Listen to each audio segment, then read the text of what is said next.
My name's Mason Carter, and I'm 31 years old. Every morning, while most of the city is still asleep, I'm already clocked in. 4:30 a.m. That's when my shift starts. I'm the guy pushing the mop down the polished hallways of one of the biggest corporate buildings in Columbus, Ohio.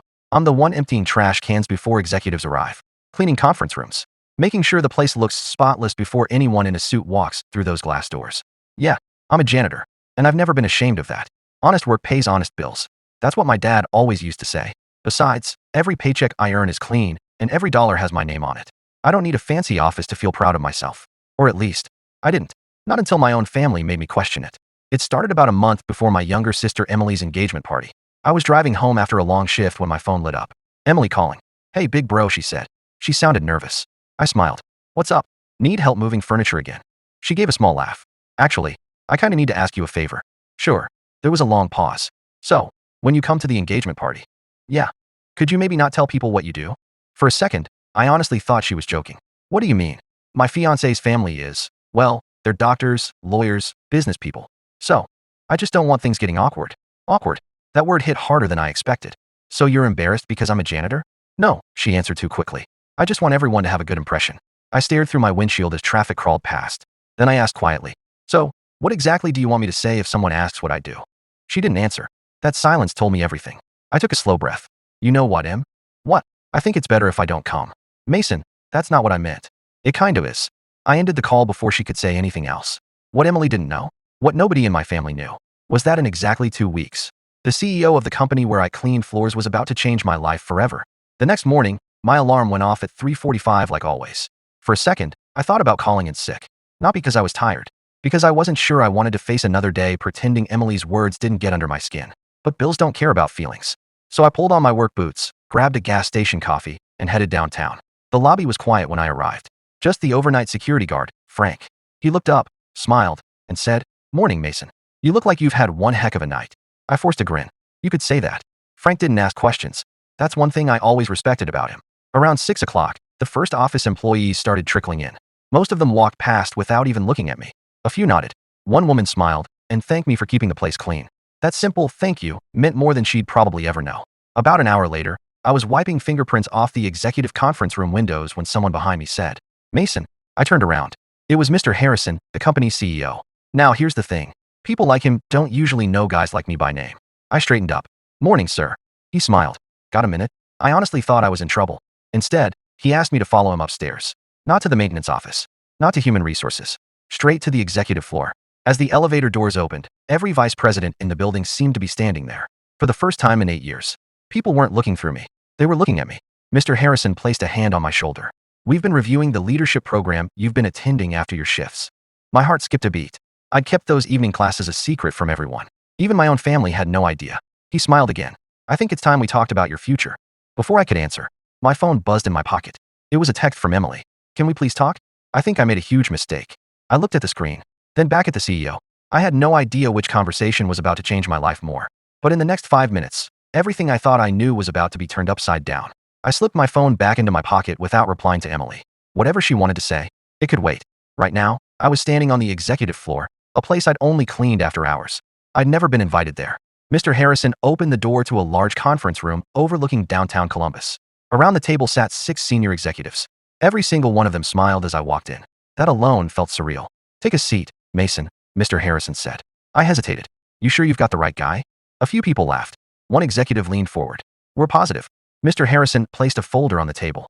"We've been watching your progress in our after-hours leadership program for nearly 3 years." I blinked. "Watching me?" He nodded. "Your instructors consistently rank you at the top of every class. They didn't just praise your grades. They praised your attitude. They said you solved problems before anyone asked, stayed late to help others, and never acted like any task was beneath you." I didn't know what to say. No one had ever listed my strengths out loud before. Mr. Harrison continued. "Leadership isn't about wearing an expensive suit, Mason. It's about earning trust." Then he slid the folder across the table. Inside was an official offer. Operations supervisor. Full-time. Salary. Benefits. A company vehicle. And a paycheck that was almost 3 times what I was making as a janitor. For a moment, I honestly thought I was dreaming. I don't know what to say. Mr. Harrison smiled. "Try saying yes." The whole room laughed. So did I. For the first time in days. It felt good. I signed the offer with a hand that shook just a little. As everyone stood to congratulate me, my phone buzzed again. This time it wasn't Emily. It was my mom. Then Dad. Then Emily again. 3 missed calls in less than 2 minutes. Something was definitely going on. Mr. Harrison noticed me looking at my phone. Everything okay? I nodded. I think so, maybe. He smiled. Go celebrate with your family. You earned it. I thanked everyone and headed for the elevator. As the doors closed, I finally opened Emily's latest message. It read, "Please don't ignore me. Jason's parents just asked about you, and everything is falling apart." I stared at the screen. What could my sister's future in-laws possibly want with the janitor she was too embarrassed to introduce? I was about to find out, and the answer would leave everyone speechless. I sat in my truck for almost 5 minutes, staring at Emily's message. Jason's parents just asked about you, and everything is falling apart. None of it made sense. Why would they care about me? I finally called Emily back. She answered before the first ring finished. Mason, thank God. Her voice sounded shaky. What happened? She took a deep breath. You remember how I told everyone you worked in building maintenance? I remember. Well, Jason's dad kept asking questions. Like what? What company? How long? What kind of work? I stayed quiet. Emily continued. I couldn't answer most of it. Because you never cared enough to ask, I said calmly. She didn't argue. I know. Then she dropped the real bomb. Jason's dad owns one of the biggest commercial real estate companies in Ohio. I frowned. So, he said anyone who's worked inside Harrison Tower for years would probably know someone named Mason Carter. Now my heart skipped. Excuse me. He said he'd heard that name from Harrison construction executives more than once. I frowned even harder. That couldn't be right. Nobody outside the company even knew I was in the leadership program. Emily kept talking. Jason's dad said, if that's the same Mason Carter I'm thinking of, your brother isn't just cleaning floors. That young man has a reputation for solving problems. I leaned back against the driver's seat. Suddenly, pieces started fitting together. Mr. Harrison, the leadership classes, the executives, the promotion. People had been talking. I just never knew. Emily's voice cracked. I feel awful, Mason. For what? For treating you like your job defined your worth. I closed my eyes. It's a little late for that. I know. She started crying. I really hope you'll forgive me someday. Before I could answer, another call came through. Mr. Harrison. I switched over immediately. Mason, he said. I almost forgot to tell you something. Yes, sir. I had lunch today with Daniel Brooks. I froze. That was Jason's father. Mr. Harrison chuckled. He speaks very highly of you. My stomach tightened. We never even met. Oh, Mr. Harrison laughed softly. You will. The call ended. I looked out through my windshield as the late afternoon sun dipped behind the skyline. Somehow, without even trying, the people my family wanted to impress already knew exactly who I was. But what happened at Emily's engagement party 2 nights later would change our family forever, and no one would see it coming. 2 nights later, Emily's engagement party was in full swing at an upscale country club just outside Columbus. I wasn't there. I'd already told Emily I didn't want to make things more complicated.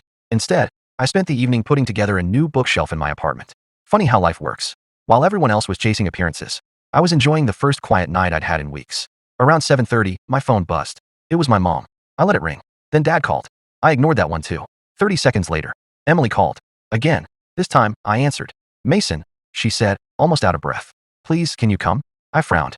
I thought I wasn't good for first impressions. There was a long silence. Then she whispered. I was wrong. Before I could respond, I heard a man's voice in the background. Is that your brother? Emily answered quietly. Yeah. The man took the phone. Good evening. This is Daniel Brooks, Jason's father. I sat up straight. Good evening, sir. I hope I'm not interrupting your evening. No, sir. I'll get straight to the point. His voice was calm, confident, the kind of voice that came from decades of leading people. I'd very much like to meet the young man Harrison CO. Can't stop talking about. I blinked. I'm sorry, what? Daniel chuckled. I had lunch with Richard Harrison yesterday. My heart skipped. He told me about a maintenance employee who quietly completed the company's leadership program and just accepted a management position. I looked down at the offer letter still sitting on my kitchen table. I haven't even told my family yet. I know, Daniel replied. That's why I was surprised when Emily acted like your career was something to hide. The room on the other end of the call had gone completely silent. No music, no conversation, just people listening. Daniel spoke again. Son, where I come from, character matters a whole lot more than job titles. For the first time in days, I smiled. A real one. Then he asked, so, would you do me the honor of joining us tonight? I looked at the clock. The party had been going for almost 2 hours. Part of me wanted to say no, but another part, the part my father had raised, believed people deserved one chance to make things right. I grabbed my truck keys. Give me 20 minutes. As I locked my apartment door, I had no idea that walking into that ballroom was about to expose a secret Jason himself had been hiding from everyone. 20 minutes later, I pulled into the country club parking lot. My old blue pickup looked completely out of place between rows of luxury SUVs and imported sports cars. I almost laughed. Same truck, same boots, same guy. The only thing that had changed was how people were about to see me. As I walked through the front doors, conversation slowed, then stopped. Emily spotted me first. Her eyes filled with relief. You came. I gave her a small nod. I said I would. Before she could say another word, Daniel Brooks walked across the room with a smile and held out his hand. So you're Mason Carter. Yes, sir. Instead of a quick handshake, he pulled me into a firm one-armed hug. I'm glad you made it. The room went silent. People weren't expecting that. Daniel stepped back and looked around the ballroom. Ladies and gentlemen, he said with a grin. I've been looking forward to meeting this young man all week. I could feel every pair of eyes on me. Honestly, I wish they weren't. Daniel continued. Richard Harrison told me something I'll never forget. He turned toward me. He said, if I could fill my company with people who work as hard and lead as quietly as Mason Carter, I'd retire early. A wave of whispers spread through the room. Emily lowered her head. Mom wiped tears from her eyes. Dad stood there looking stunned. Then Jason cleared his throat. There's actually something I need to admit. Everyone looked at him. He rubbed the back of his neck, clearly uncomfortable. When Emily first told me Mason was a janitor, he paused. I didn't think much of it either. Emily's face dropped. Jason looked directly at me. I judged you before I ever met you. The room became painfully quiet. But after Dad told me who you really were, he shook his head. I realized the only person who looked small was me. For a moment, nobody spoke. Then I smiled. You know something, Jason? He looked up. You didn't judge me because I cleaned floors. He frowned. You judged me because you never looked past the uniform. Daniel nodded slowly. Exactly. The silence that followed felt heavier than any speech. But just when I thought the night couldn't get any more surprising, the ballroom doors opened again. Every head turned. And the person who walked in made Daniel Brooks smile. Mason, he said quietly. I believe you already know our final guest. I turned toward the entrance. And standing there was Richard Harrison, the CEO of my company. What he announced in front of everyone next would leave the entire room speechless. Every conversation in the ballroom stopped. Richard Harrison walked in wearing a navy suit, smiling like he belonged there. Which, judging by the way Daniel Brooks greeted him, he absolutely did. The two men shook hands like old friends. Then Richard looked across the room until his eyes landed on me. There you are, Mason, he said with a grin. I was hoping I wasn't too late. I laughed nervously. Too late for what, sir? For your celebration. The room was dead quiet. Richard stepped beside me and addressed the guests. I know tonight is supposed to be about Emily and Jason. He smiled toward the couple. And congratulations to both of you. Everyone applauded politely. But I'd like to borrow Mason for just a minute. He reached into the inside pocket of his jacket and pulled out a small black box. For one crazy second, I thought, what is happening? Richard opened the box. Inside was a polished silver company badge. Not the blue badge every employee carried. This one was black with gold lettering. He handed it to me. Starting Monday, this badge gives you access to every operational floor in our company. I stared at it. I don't know what to say. Then let me say it, Richard replied. He turned back to the guests. For 8 years, Mason showed up before sunrise. He worked harder than anyone asked him to, treated every person with respect, and never once expected recognition. He paused. We didn't promote him because we felt sorry for him. He smiled proudly. We promoted him because he earned it. The ballroom erupted into applause. Not polite applause. Real applause. I glanced at my parents. Mom was crying openly now. Dad's eyes were red, though he'd never admit it. Emily walked over and hugged me tightly. I'm so sorry, she whispered. I should have been proud of you from the beginning. I hugged her back. It's okay. No, she said. It isn't. But I promise I'll spend the rest of my life making it right. Before I could answer, Richard leaned toward me with a smile. Oh, there's one more thing. I raised an eyebrow. Sir, the board approved your first project this afternoon. My heart skipped. He grinned. And it's a whole lot bigger than you think. I had no idea what he meant. But judging by the smile on Richard's face, the biggest surprise of my career was still waiting for me. And by tomorrow morning, my life would change forever. The next morning, I barely slept. Richard Harrison's words kept replaying in my head. The board approved your first project. I arrived at headquarters 30 minutes early. Old habit. The security guard, Frank, spotted my new black and gold badge and broke into a huge grin. Well, look who's moving on up, he said, pulling me into a quick handshake. I laughed. Guess they finally trust me with more than a mop. Frank shook his head. They've trusted you for years, Mason. Now everyone else is just catching up. Those words stuck with me. When I reached the executive floor, Richard was already waiting outside the conference room. Ready, he asked. As I'll ever be. Inside, a massive digital screen displayed blueprints for a brand new mixed-use development in downtown Columbus. Richard pointed toward the screen. This project is worth nearly $40 million. I swallowed hard. Then he smiled. And you're going to lead the operations team. For a second, I couldn't breathe. Sir, there are people here with decades more experience than me. There are, Richard agreed. But experience teaches people how to do a job. He looked me straight in the eye. Character tells us who should lead it. The room fell silent. Every executive nodded. Not one of them looked doubtful. They believed in me. And somehow, that made me believe in myself even more. Just as the meeting ended, my phone buzzed. It was a text from Emily. Mom and Dad want to take you to dinner tonight. No excuses. They have something important to tell you. I smiled and replied with one word. Okay. That evening, we met at the little family diner we'd been going to since I was a kid.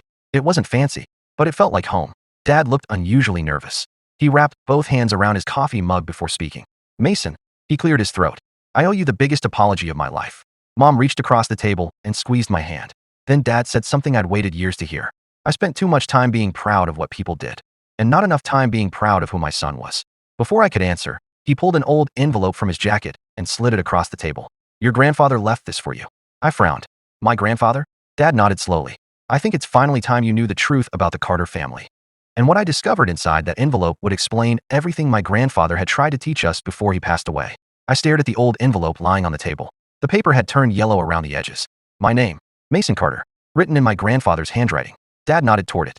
Go ahead. I carefully opened the envelope. Inside was a folded letter and an old black and white photograph. The picture showed my grandfather standing beside a half-finished brick building, wearing dusty work boots and holding a hard hat under his arm. On the back, he'd written just 5 words. Never be ashamed of work. My chest tightened. I unfolded the letter.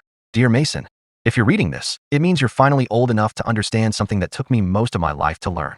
People will always judge the uniform before they judge the person wearing it. Don't waste your life trying to impress people who only notice titles. The right people will always notice your character first. I paused for a moment, trying to hold back the lump in my throat. Dad quietly said, your grandfather started as a construction laborer. I looked up. He built his own business from nothing. What happened to it? Dad sighed. When he retired, he sold the company instead of passing it on. Why? Because none of us wanted that life. He lowered his eyes. I was chasing office jobs. Your uncles wanted easy money, and we all thought wearing a suit somehow made us better. Mom reached for my hand. Your grandfather always said you reminded him of himself. I smiled sadly. I wish I'd known that while he was alive. So do I, Dad whispered. For a few minutes, nobody spoke. Then my phone buzzed. It was Richard Harrison. Need you at the office first thing tomorrow. Big news. I looked up from the screen. Dad smiled. I guess your next chapter starts in the morning. I folded Grandpa's letter and slipped it carefully back into the envelope. That letter wasn't just paper anymore. It was a promise. A reminder that no honest job is ever something to hide. But I had no idea that the meeting waiting for me the next morning wouldn't just change my career. It would put me face to face with an opportunity that could change my family's future for generations to come. The next morning, I walked into Richard Harrison's office carrying my grandfather's letter in my backpack. For some reason, it felt like he was walking in with me. Richard stood by the window overlooking downtown Columbus. When he turned around, he smiled. Morning, Mason. Morning, sir. He motioned for me to sit. I've got 2 pieces of news. I nodded. The first is easy. He slid a folder across the desk. Inside was my official promotion package, signed and approved by the board. Then he smiled. The second one is a little bigger. He leaned back in his chair. Daniel Brooks and his company want to partner with us on the new commercial development. I smiled. That's great. Richard chuckled. You didn't let me finish. He pointed toward the contract. They specifically requested one condition. I looked down. Project Director, Mason Carter. I blinked twice. They asked for me. They refused to move forward without you. For a moment, I couldn't find the words. A year ago, people barely noticed the janitor pushing a mop through empty hallways. Now, industry leaders wanted my name on million-dollar projects. Richard stood and offered his hand. I'm proud of you, Mason. I shook it firmly. Thank you for seeing something in me before anyone else did. He smiled. I didn't create your potential. You did. I just gave it a chance. That evening, my family came over to celebrate. No fancy restaurant. No expensive decorations. Just pizza, laughter, and the people who mattered most. Emily handed me a framed copy of Grandpa's old photograph. Across the bottom she'd written, the strongest foundations are built by the people no one notices. I smiled and hung it on my living room wall, right where I'd see it every morning. Because life has a funny way of proving people wrong. The people who looked down on me because I carried a mop eventually stood up and applauded because I carried responsibility. But the truth is, neither title ever defined me. Not janitor, not project director. Character did. And if there's one thing I've learned through all of this, it's simple. Never judge someone's future by the uniform they're wearing today. Because you never know. The person quietly cleaning the room today might be the one leading it tomorrow. The end.